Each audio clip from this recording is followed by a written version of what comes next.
जय श्री कृष्णा। राधे राधे। ओम नमः शिवाय। आज सुनेंगे अमावस्या और पूर्णिमा, दो बहनों की कथा। एक राज्य में एक राजा और रानी रहते थे, जिनकी 4 संतानें थीं, 2 लड़के और 2 लड़की। एक लड़की का नाम पूर्णिमा था तथा दूसरी लड़की का नाम अमावस्या था।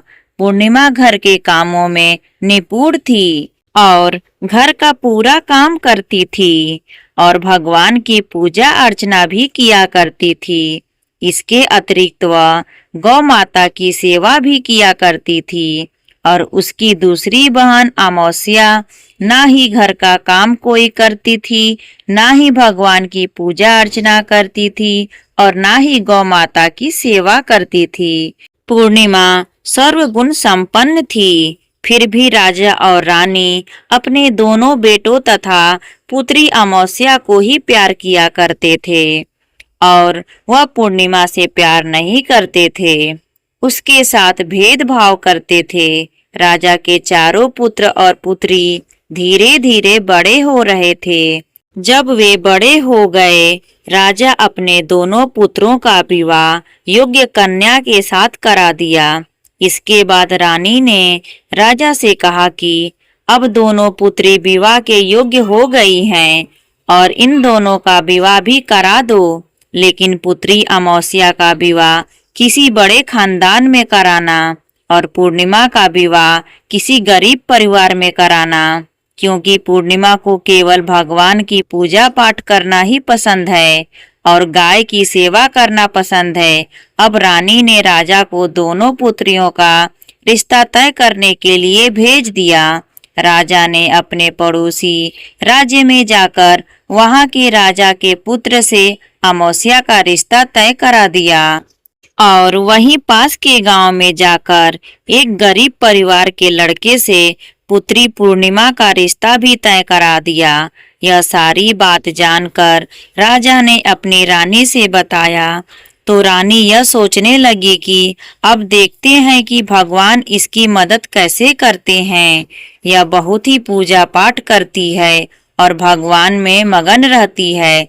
पूर्णिमा का भाई और उसकी भाभी पूर्णिमा से बहुत प्यार करते थे, क्योंकि पूर्णिमा उनके घर के कामों में उनका साथ देती थी और कामों में उनका हाथ बटाती थी। और यही उनकी दूसरी बहन अमावस्या उन पर अपना रोब जमाती है और घर का कोई कार्य नहीं करती। कुछ समय बीत जाने के बाद दोनों पुत्रियों का विवाह हो जाता है। राजा और रानी विवाह के बाद अपनी दोनों पुत्रियों को विदाई देते हैं। विदाई देते समय राजा और रानी पुत्री अमावस्या को बहुत सारा धन और दौलत देकर विदा करते हैं और पूर्णिमा को भी कुछ भी नहीं देते, खाली हाथ अपने घर से विदा करते हैं। इसके बाद दोनों बहनें अपने अपने ससुराल को चली जाती हैं। कुछ दिन बीत जाते हैं और एक दिन अमावस्या अपने घर पर शिव जी की कथा रखती है, जिसमें वह सभी गांव वाले को निमंत्रण देती है और अपनी बहन पूर्णिमा को नहीं बुलाती। जब गांव की सभी औरतें अमावस्या के यहाँ जाती हैं तो यह सब दृश्य पूर्णिमा अपने घर के दरवाजे के बाहर बैठकर देख रही होती है। तब वहां से गुजर रही औरतें पूर्णिमा से कहती हैं कि तुम्हारी बहन के यहाँ शिव जी की कथा रखी है, क्या तुम नहीं चलोगी? पूर्णिमा ने कहा, मुझे निमंत्रण नहीं आया है, मैं नहीं जा सकती। सभी गांव की औरतें ने पूर्णिमा से कहा, बुलाया नहीं है तो क्या हुआ, भगवान शिव की कथा है, तुम हमारे साथ चलो। गांव की सभी औरतों की बात मानकर पूर्णिमा भी उनके साथ भगवान शिव की कथा में अमावस्या के घर चली जाती है। जब अमावस्या की नजर पूर्णिमा पर पड़ती है तो वह कहती है कि तुम यहाँ कैसे चली आई, मैं तो तुम्हें बुलाया नहीं था। खैर कोई बात नहीं, अब तुम आ ही गई हो तो चुपचाप बैठी रहना। और यह कहते हुए अमावस्या ने पूर्णिमा की गरीबी का भी मजाक उड़ाया। पूर्णिमा की आंखों में आंसू आ गए और रोते रोते मन ही मन में पूर्णिमा भगवान शिव से विनती करती है, हे भगवान, क्या पूजा पाठ करना गलत है? गौ माता की सेवा करना गलत है? आखिर मेरी गलती क्या है? आप मुझ पर अपनी कृपा दृष्टि कब बनाएंगे? पूर्णिमा बार बार भगवान शिव से यही कहती रही। इतने में शिव कथा पूरी हो जाती है और अमावस्या भगवान का प्रसाद बांटने लगती है। वह सभी लोगों को प्रसाद देती है, लेकिन पूर्णिमा को वह प्रसाद नहीं देती। पूर्णिमा बिना प्रसाद के ही अपने घर लौट जाती है। रास्ते में वह सोचते हुए चलती है कि यदि बच्चे उससे कथा का प्रसाद मांगेंगे तो वह उन्हें क्या जवाब देगी। उसने सोचा था वह अपने मायके अपने भाई और भाभी के यहाँ जाएगी और वहां से जाते हुए बच्चों के लिए कुछ लेकर जाएगी। ऐसा सोचते हुए वह अपने घर वापस लौट आई। घर वापस लौटकर आने के बाद वह अपने पति और बच्चों से कहती है कि वह अपने मायके जा रही है। पति ने कहा, ठीक है, और कुछ समय के बाद पूर्णिमा अपने मायके के लिए रवाना हो गई। चलते चलते रास्ते में एक चबूतरा आया जिस पर तुलसी का पौधा लगा था। उस चबूतरे पर एक बूढ़ी अम्मा बैठी हुई थीं। वह कोई और नहीं, साक्षात तुलसी माता थीं। उस बूढ़ी माता ने पूर्णिमा से कहा, बिटिया, तुम कौन हो और कहाँ जा रही हो? पूर्णिमा अपना परिचय देती है। परिचय देने के बाद बूढ़ी औरत ने पूर्णिमा से कहा कि यहाँ तुलसी का पौधा सूख रहा है, इसमें थोड़ा सा पानी डाल दो और इस चबूतरे की साफ सफाई कर दो, जिससे मुझे थोड़ी ठंडक मिलेगी। पूर्णिमा ने कहा कि ठीक है माँ, मैं तुलसी में पानी डाल देती हूँ और यहाँ की साफ सफाई भी कर देती हूँ। पूर्णिमा ने साफ सफाई करने के बाद बूढ़ी अम्मा को भी नहला दिया और बूढ़ी अम्मा की भी सेवा की, उनके पैर दबाए और बूढ़ी अम्मा से कहा कि माँ जी, और बताइए मैं आपकी क्या सेवा करूं? और कोई काम है तो बता दीजिए, मैं कर दूंगी। बूढ़ी अम्मा ने कहा, कुछ नहीं, अब तुम जाओ और वापस आते समय मुझसे मिलते हुए जाना। पूर्णिमा ने बूढ़ी अम्मा से कहा, ठीक है अम्मा जी, मैं जाती हूँ, वापस आते वक्त आपसे मिलते हुए जाऊंगी।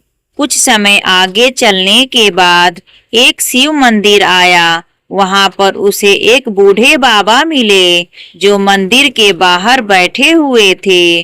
वह कोई और नहीं, साक्षात भोलेनाथ थे। उन्होंने पूर्णिमा से कहा कि कहाँ जा रही हो बेटी, तुम कौन हो? तब पूर्णिमा ने अपना परिचय दिया। फिर उस बूढ़े बाबा ने पूर्णिमा से कहा, इस चबूतरे की और इस मंदिर की साफ सफाई कर दो। तब पूर्णिमा ने मंदिर की और चबूतरे की साफ सफाई कर दी और वहां पर पूजा पाठ अर्चना भी की। और साफ सफाई पूजा अर्चना करने के बाद उन्होंने बूढ़े बाबा को भी नहला दिया और उनसे कहा कि बाबा, और कोई काम हो तो बतलाइए। तब बूढ़े बाबा ने कहा, नहीं बेटी, अब तुम जाओ और वापस आते वक्त मुझसे मिलते हुए जाना। पूर्णिमा ने कहा, ठीक है बाबा, मैं जाती हूँ, वापस आते हुए आपसे मिलती हूँ। आगे चलते चलते कुछ दूर चलने के बाद पूर्णिमा को एक काली जी का मंदिर दिखा। वहां भी एक बूढ़ी अम्मा चबूतरे पर बैठी हुई थी। उस बूढ़ी औरत ने भी पूर्णिमा से कहा कि बेटी, तुम कौन हो, कहाँ जा रही हो? तब पूर्णिमा ने उस बूढ़ी औरत को भी अपना परिचय दिया और बूढ़ी औरत ने पूर्णिमा से कहा कि यहाँ पर सभी पूजा पाठ करने के लिए आते हैं, लेकिन मंदिर की साफ सफाई करने के लिए कोई नहीं आता।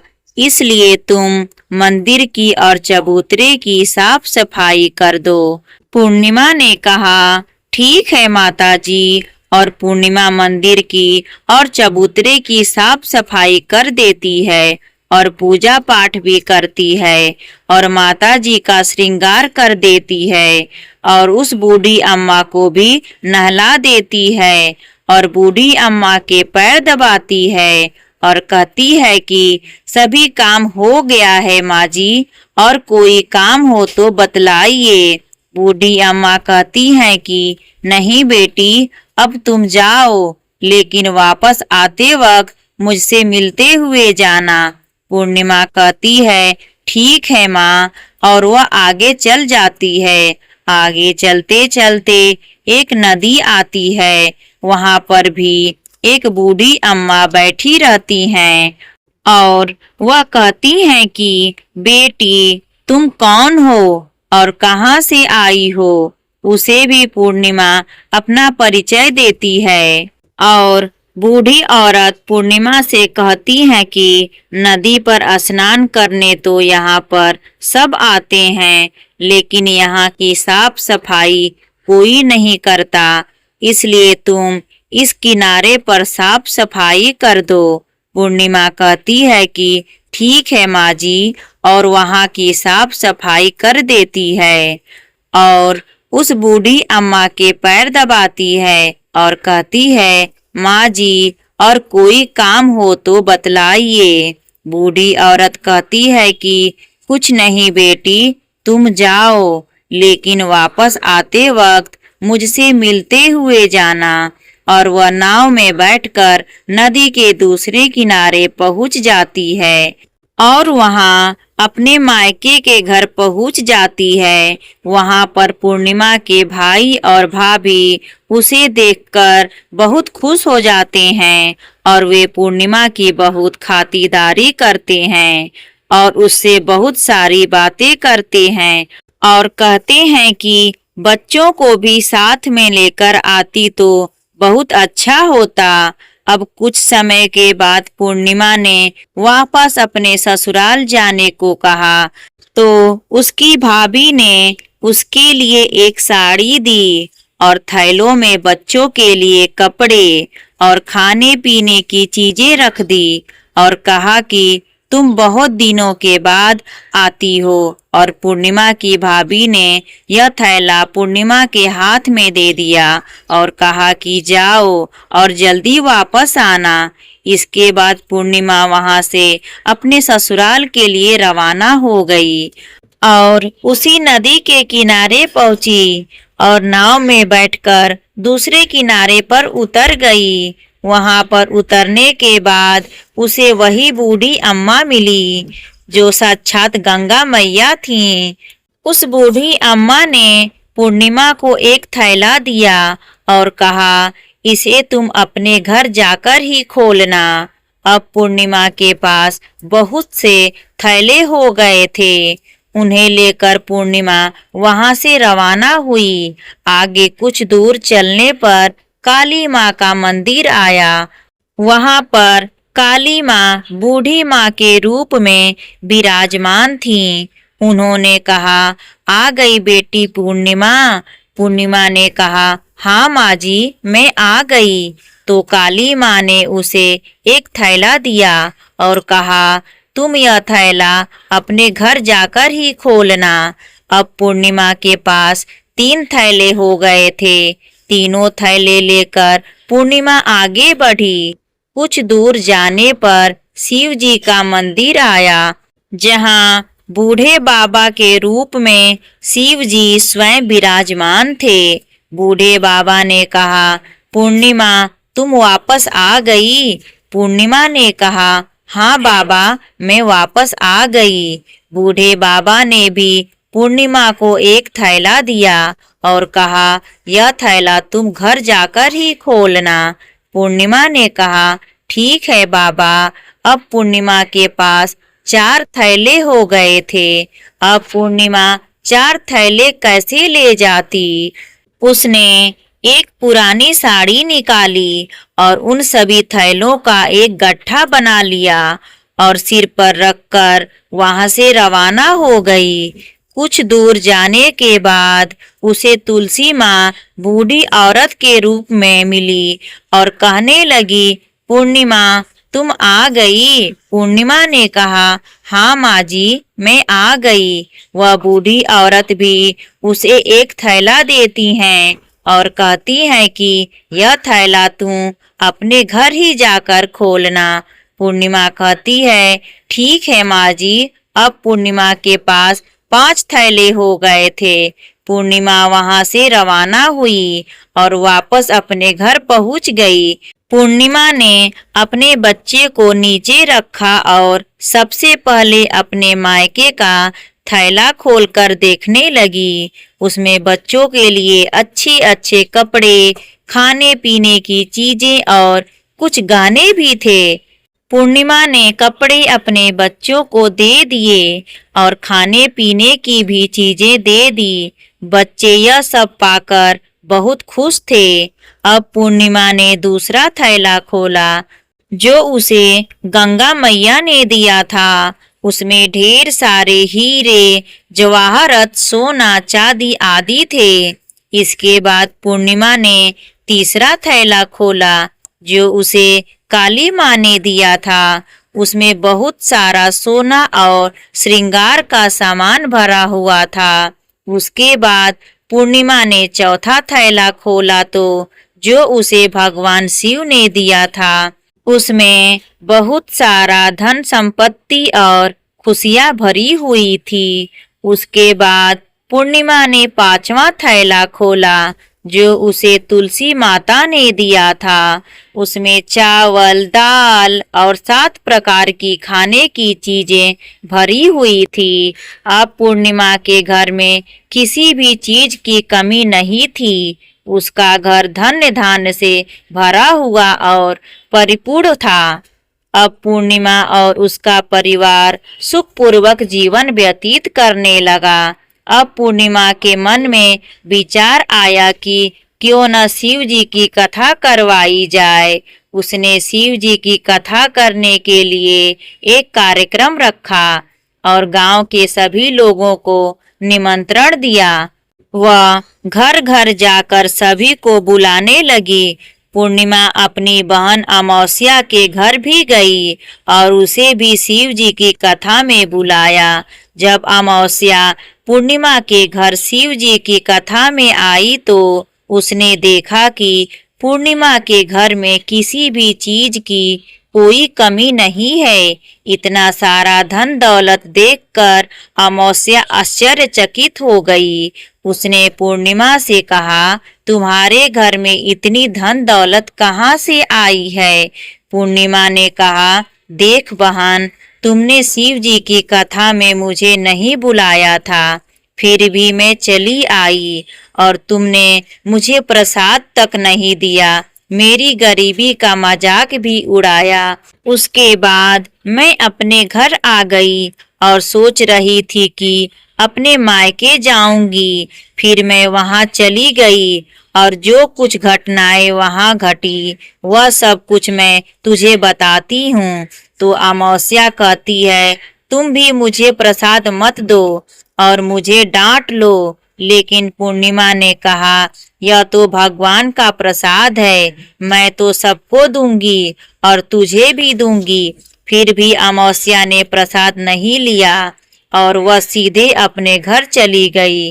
घर जाकर वह अपने बच्चों से कहकर मायके जाने के लिए तैयार हो गई और मायके के लिए निकल पड़ी।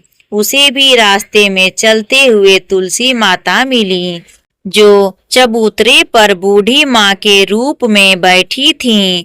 बूढ़ी माँ ने अमावस्या से कहा, बेटी कौन हो तुम और कहाँ जा रही हो। अमावस्या ने अपना परिचय दिया। बूढ़ी माँ ने कहा, बेटी यह तुलसी का पौधा सूख रहा है, इसमें थोड़ा सा पानी डाल दो और इस चबूतरे की साफ सफाई कर दो। इस पर अमावस्या ने कहा, बुढ़िया तुझे दिखाई नहीं दे रहा है कि मैं इतनी महंगी साड़ी पहन रखी हूँ, यह गंदी हो जाएगी। ऐसा कहकर वहां से आगे चल गई। आगे जाने पर उसे भगवान शिव मिले। उन्हें भी अमावस्या ने ऐसा ही कहा। फिर आगे काली माँ मिली, उनसे भी उसने वही बातें कही। उसके बाद गंगा माँ मिली, उन्हें भी वह ठुकरा कर आगे बढ़ गई। जब अमावस्या नाव में बैठने लगी तो उसमें फूलों की जगह कांटे भरे थे जो उसके पैरों में चुभ रहे थे। किनारे पर उतर कर वह अपने मायके पहुंची। वहां उसे उसकी भाभी और भाइयों ने देखा और मन ही मन कहने लगे, काम की न काज की, 2.5 मन अनाज की। अब आ गई हो तो ठीक है, पूर्णिमा तो हमारे कामों में हाथ बटाती थी, यह कोई काम तो करेगी नहीं। उन्होंने खाना बनाया और खाया, सो गए। अमावस्या जब उठी और अपनी भाभीयों से कहा, मैं अपने ससुराल जा रही हूँ।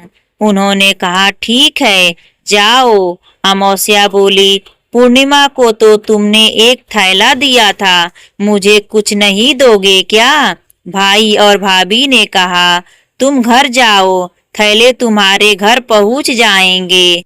फिर अमावस्या वहां से निकल गई और नदी के किनारे पर पहुंची। वहां गंगा मैया बूढ़ी औरत का रूप धारण करके बैठी हुई थीं। बूढ़ी माँ ने कहा, आ गई बेटी? तो अमावस्या ने कहा, हाँ मैं आ गई। तुमने पूर्णिमा को एक थैला दिया था, मुझे नहीं दोगी क्या? बूढ़ी अम्मा ने कहा, तुम घर जाओ, थैले तुम्हारे घर पहुंच जाएंगे। इसके बाद आगे जाने पर उसे काली माँ मिली। उन्होंने भी यही कहा। फिर शिव भगवान मिले, उन्होंने भी यही कहा। फिर तुलसी माँ मिली, उन्होंने भी यही कहा, तुम घर जाओ, थैले तुम्हारे घर पहुंच जाएंगे। अमावस्या अपने घर पहुंची।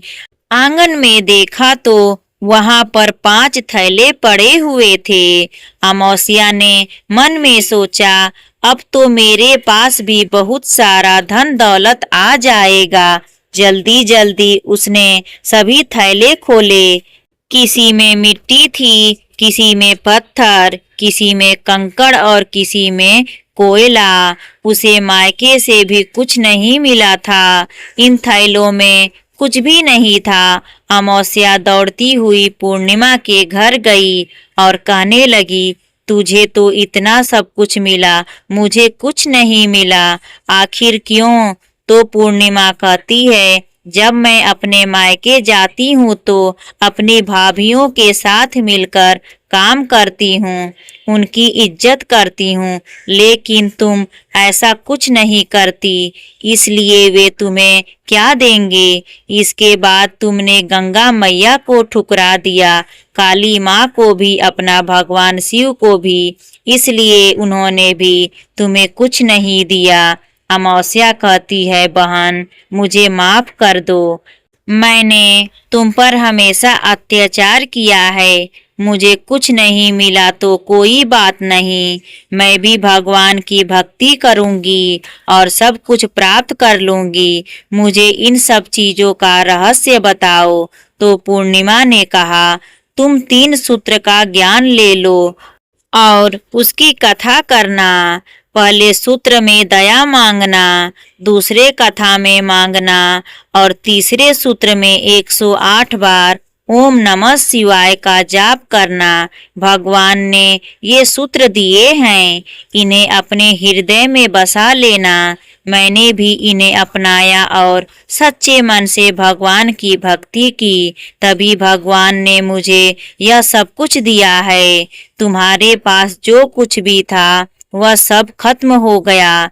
इसके बाद अमावस्या अपने घर गई, भगवान की पूजा पाठ करने लगी, भगवान शिव से माफी मांगी, गौ माता की सेवा की और दूसरों की मदद करने लगी। तो यहाँ पर अमावस्या और पूर्णिमा 2 बहनों की कथा समाप्त होती है। प्रेम से बोलिए माता पार्वती की जय। ओम नमः शिवाय। जय भोलेनाथ।